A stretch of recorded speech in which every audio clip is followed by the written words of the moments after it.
தமிழகம் முழுவதும் பரவலாக பெய்து வரும் கனமழை காரணமாக அணைகள், ஆறுகளுக்கு நீர்வரத்து அதிகரித்துள்ளது. தமிழக, கர்நாடக காவிரி நீர்பிடிப்பு பகுதிகளில் கடந்த ஒரு வாரமாக பரவலாக கனமழை பெய்து வருகிறது. இதன் காரணமாக மேட்டூர் அணைக்கு வினாடிக்கு 13,606 கன அடி நீர் வந்து கொண்டிருக்கிறது. இதனால் அணையின் நீர்மட்டம் 111 அடியை எட்டும் நிலையில் உள்ளது. குடிநீர் தேவைக்காக வினாடிக்கு 1000 கன அடி நீர் வெளியேற்றப்பட்டு வருகிறது.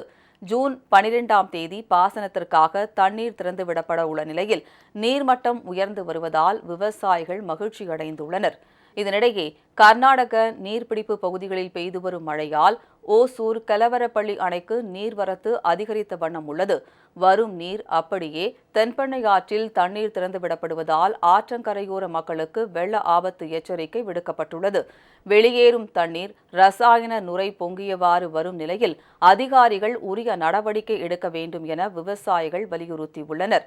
இதேபோல் வேலூர் மாவட்டம் அமிர்தி ஜவ்வாது மலைத்தொடர் பகுதியில் பெய்து வரும் மழையால் நாக ஆற்றில் இரு கரைகளையும் தொட்டவாறு வெள்ளம் ஆர்ப்பரிக்கிறது.